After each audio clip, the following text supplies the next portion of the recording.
Dungeons and Dragons, which is a role playing game. So you pretend to be a soldier or something. I was an orc, half orc paladin, which also meant that I was kind of a knight that was a faithful kind of knight who, could help people with laying on hands and everything, right? So, anyway, but it's like the thing about games, and I think part of why they help us connect with each other is like we're coming in to tell a story together. And so when you're playing Sushi Go, you're fighting over food. Maybe that's the story you're telling, where or you're going on an adventure, but you're spending time together and you're using your energy, your creativity, all of that. Well, I think that when we come together as a church, it is much the same. We're coming in a shared mission. This isn't this isn't a game we're playing. This is real life. But it is we are coming together to share our gifts and our energy, to walk with each other, to carry each other's burdens, and it is a beautiful. This is how God has taught us to live, and it is something we are grateful for. And there's a reason it fills us with joy when we can do those kinds of things, like even do cleaning parties and washing Lego, right?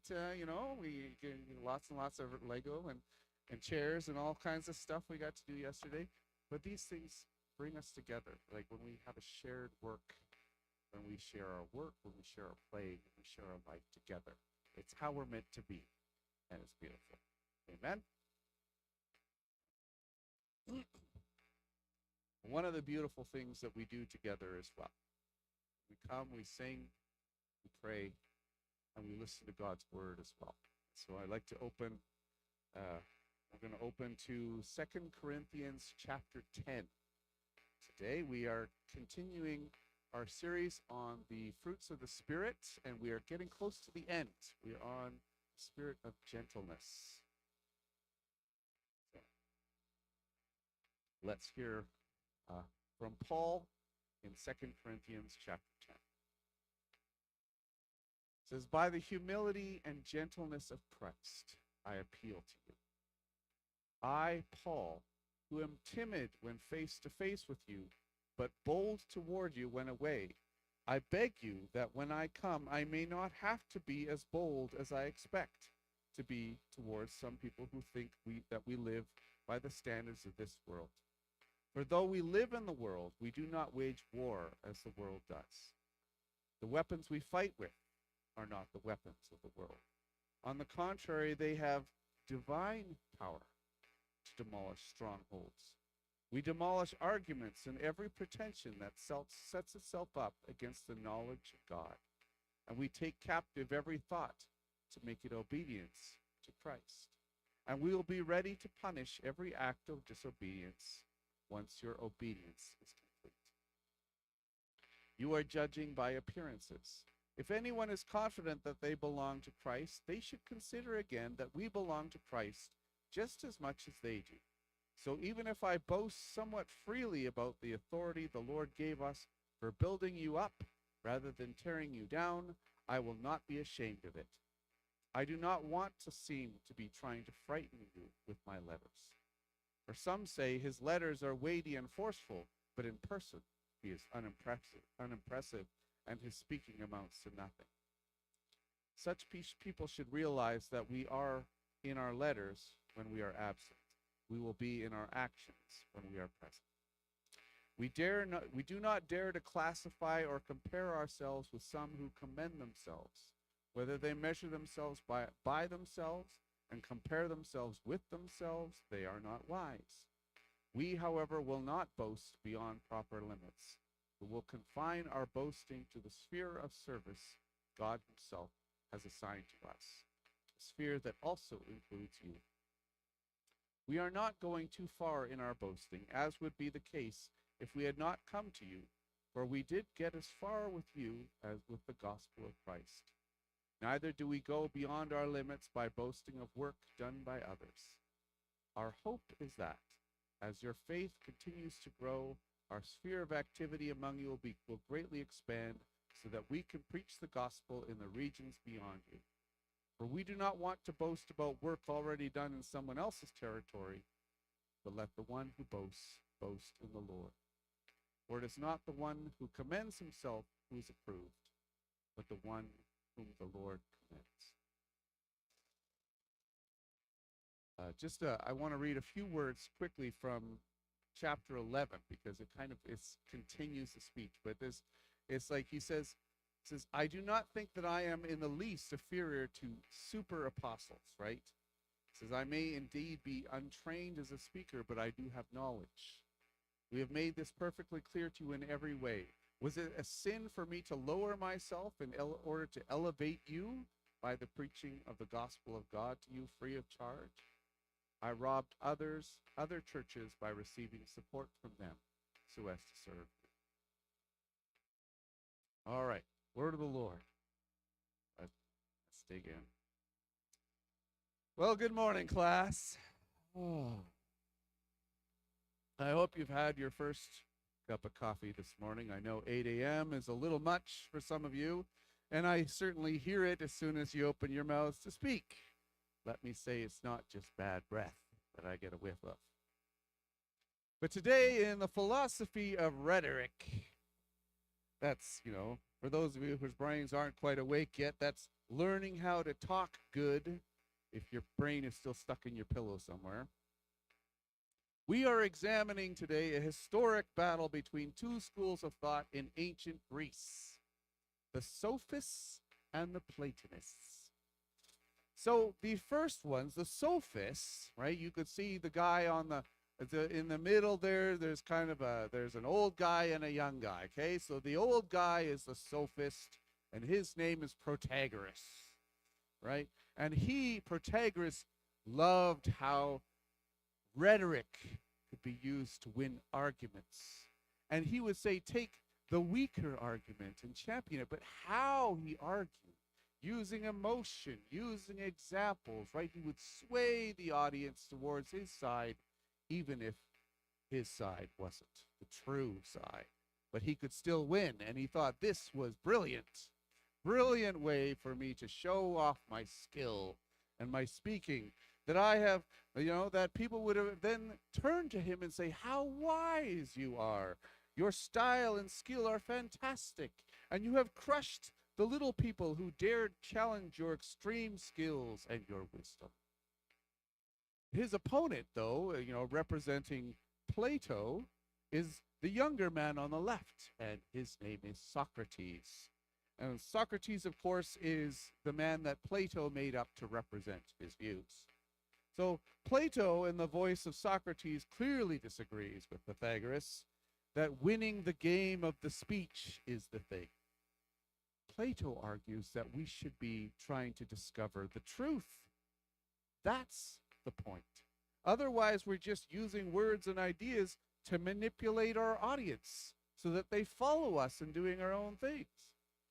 So he says, instead of big, moving speeches full of rhetorical flourish and emotional appeals, Plato, Socrates, likes a straight-up question and answer conversation.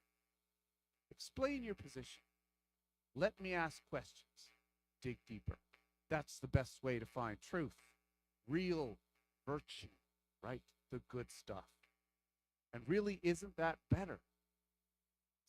I kind of like where Plato's coming from. This makes a whole lot more sense, right? There's ethics, in what he's saying. But of course, then, along comes Plato's student Aristotle, who, I think my battery just died. Can you give us the next one there?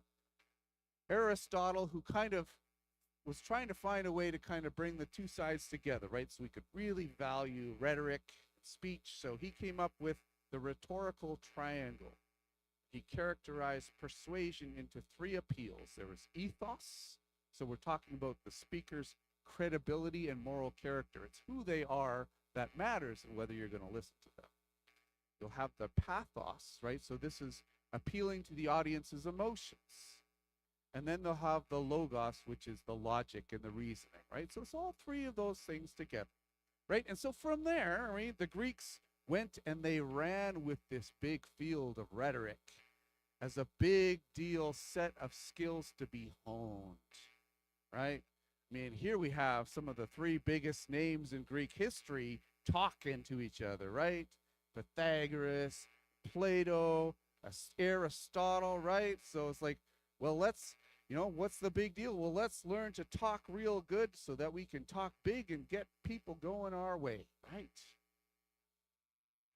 Well, a couple hundred years later, the Apostle Paul in the city of Corinth ran into some very well-trained speakers from this Greek school of rhetoric. From what we can tell, they were Greek Jews. So they were Jewish people, and they were Jews, and they had lived there for probably a couple hundred years, right? And so they knew Greek, but they'd gone to all the best schools, the Jewish schools and the Greek schools. They'd studied rhetoric. And so they wandered into his church in Corinth, and they said, well, here we are. And they decided to try and walk off with his flock. That's the backstory to our text this morning. Needless to say, it was a rough ride for both Paul and the church in Corinth. People of God, today's fruit of the Spirit is this: gentleness.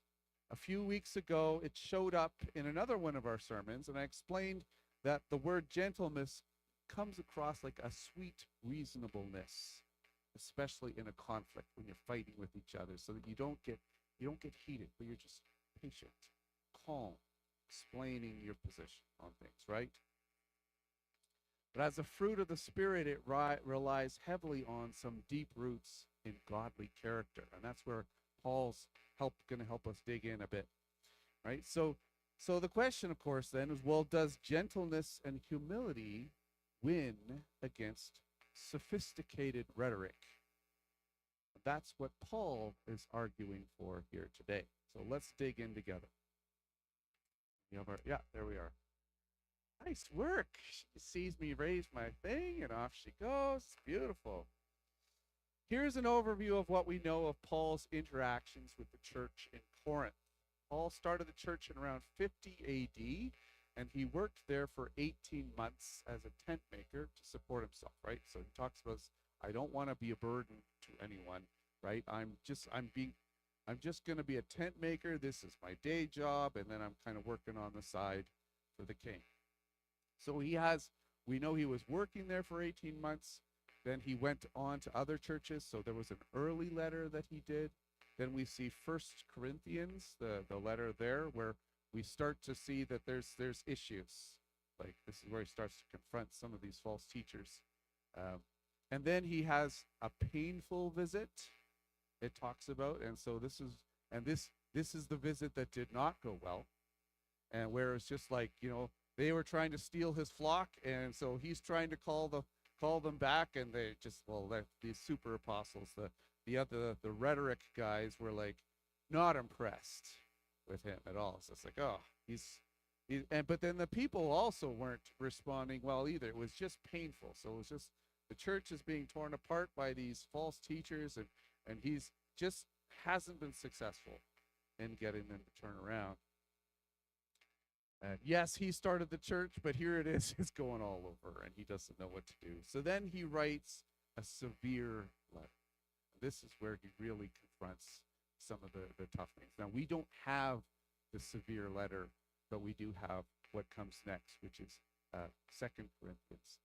And so in 2 Corinthians, we hear that's like, well, the church actually responded pretty well to the severe letter, that they heard his call just to please come. Like they really heard him speak, right? So that's where we hear where we're kind of at. Then we come to 2 Corinthians, and so can we have our next one? In this chapter, we hear Paul defending himself and his actions, and he does so appealing to the humility and gentleness of Jesus. Jesus' example. He uses it as a subtle reminder of the true power that gives life to the church. That power comes in humility and gentleness, like that shown in Jesus. Jesus, who was not a polished, sharply dressed, highly trained master of rhetoric who impresses the masses with his skill and wit. Jesus, the man who spoke the truth simply and humbly and showed himself to be gentle and kind, but also spoke with authority and great power, right? So Paul says that he aspires to that same character that Jesus has, and he is driven forward by the same Spirit. So he says, well, so yes, I may come across as timid in person. I'm not a fantastic speaker. Maybe my writing is more bold and powerful than my spoken word. But that hardly makes me a man of only words and no real substance, which was one of the accusations. The true power that drives this church is divine. The weapons we fight with are not the weapons of the world, right? So it's not the rhetoric, it's not the clever arguments, it's not the logic, it's not all of those things. It's something else. It's something God is doing in people's minds, right? So he's reminding of that. The kingdom of God doesn't just show up because you have the right pastor up here who is a gifted speaker. The real power is God's. And it is God who demolishes strongholds, who changes hearts and minds, and takes captive people's thoughts. The next, Paul talks about his authority, and he makes it clear on a few points that he belongs to Christ in the same way that every other person there does. But he has also been given special authority by God, and that authority is meant to build up the church and not tear it down. Paul's critics see him weak in his spoken ability, and part of that critique is, well, he's not so good at winning arguments and tearing down the logic of others or another person's position, right? Maybe he's good at that in his letters, but man, you put him in the room with me in a live conversation, I can wipe the floor with the guy. This is what he's running up against. So to this, well, Paul says, I am not ashamed that God has sent me here to build people up. I'm not ashamed about that. That's always been my calling and my authority in the church. I'm a builder, not a bulldozer. Tearing up other people's arguments is your bread and butter. It's not mine, and it's not Jesus. He says, I don't want to frighten you with my letters. This is not what I'm about. Getting angry and bold is necessary to confront things when they're going wrong, but that's not why I am here. I don't like doing that. It's not a game for me. Correcting people and calling them back, it is hard and painful work that must be done if you actually care about building somebody up. You actually love them. And then Paul reflects on where real authority comes from. And in this last section, he makes it clear that we can boast, we can be proud of our work, and we can talk about it, but only in the areas God has given us authority. Paul says, God sent me to Corinth. In his strength, I set up this church. I can talk about that, but I boast not in my strength or wisdom or ability, but in God's strength for doing this. Whereas what are these others doing? These super apostles, these false teachers? They come to the field that I have tilled and seeded. And then they set themselves up and pretend that they are the real farmer who has grown this. They boast in their abilities and skills. They boast about themselves, and that is not how this works. God gives us authority. He gives us work to do. We go in his strength and power to do it well. And when we are successful, we can boast in the wisdom and power of our God who has sent us and has gone ahead of us and works with us to change hearts and minds. That's what the real work looks like. People of God, in this letter, explaining a conflict with these really well-trained Greek Jews trying to hijack the church, Paul makes some pretty profound points about serving, teaching, wisdom, and the Spirit in which we do all of it. He began by pointing to Jesus' gentle and humble example that we are to follow. Paul defends his own spirit of gentleness, right? He is there to build up, not to tear down. Paul appeals to his authority as God-given. It's not, he didn't appoint himself to this task.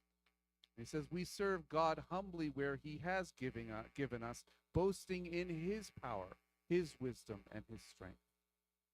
And he wisely says, these weapons are not those of the world. Right? This is different. It works differently than what you've all been taught in your Greek rhetoric classes, right? I'd like to close with this illustration. I mean, we can consider how we write our resumes, right? What do you put down on your resume? Well, and if I can suggest, it highlights, it's more the Greek and Roman philosophy and structure, right? Here is my polished skill set. I am an accomplished speaker and writer. I am proficient in logic. I have 10 all these training, all of this. I've got all of this schooling, right? I studied under these teachers. I've secured these accomplishments. Here's my volunteer efforts to show you my ethos, right? That I'm a good person who cares about my community, right? Hire me, right? Here is all of my accomplishments. And then we contrast that with the story of Paul, who says, I was an accomplished Pharisee with all those skills and knowledge. And I had all this experience and training under these teachers. And in my volunteer time, I hunted down Christians and I locked them up. I got lots of good stuff on my resume. But then God stopped me dead in my tracks. He sent me in a very different direction. And now I'm running around Asia Minor, Greece, and Rome, starting churches. I go, I talk, teach. I try to minister as Jesus did. I regularly suffer for it. But through me, God did this and this and this and this. I am sent by him. I go where I am sent, and he works in amazing ways. Paul imitates Jesus in ministering to the church in gentleness and humility. He is able to do this because he is rooted in this understanding. Paul knows that he is a humble servant of God, sent to build people up. He's not the cat's meow when it comes to training and speaking and all of that. He doesn't pretend to be. But he knows that God is faithful and that it is God who brings people to life. And as for whatever fancy resume you put together, if it doesn't have sincere love and care for people, it's worthless. People of God, here is the closing image for us as we remember and consider the gentle ministry that Jesus has given us. Jesus did this as teacher and Lord. He washed our feet. He performed simple acts of love as a way to show his followers something major, right? I mean, this was at the Last Supper, right? It's like he's only got a few good speeches left in him. Why is he doing this? Well, isn't this one of the most powerful speeches he's done? You want to be a leader in my church. You want to be mine. You have to let me wash you. You have to humble yourself. When God grows a spirit of gentleness in his church, it can sometimes be criticized as weakness. To the trained eyes and ears, my sermon might be a bit wobbly and short on rhetorical devices. Our church might look like,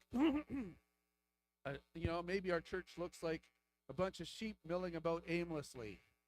They just need a stronger hand. Yeah, that's you people, right? Someone might come and visit us as the church in Corinth was visited all those years ago and say, oh, I can really get this place cooking if people will only listen to me, right? But true Christians must always aspire, as Paul did, to Jesus' example and to his leadership. Jesus led in gentleness and humility. It didn't mean that he didn't have strong words for those who needed to hear it. Paul was not out of line when he wrote his severe letter, or he provided those hard challenges the people. But at the heart of true and gentle service, there are these factors. First, we know that we are servants of God. We know that we too are sent to build others up in love, and that God will give us what we need to do that well. Our example is Jesus, his love, his care, his wisdom, his commitment to truth and righteousness, and the gentle hands and words through which he did his ministry. God does not bend the world to his ear through fancy rhetoric or emotional manipulation. The weapons of this world don't build God's kingdom. Instead, his kingdom is built by the Spirit of the one who washes feet, who humbled himself to carry the burdens of the world, and who would go to the cross in love for us. When we put ourselves in his gentle hands, we learn that spirit ourselves. Thanks be to God.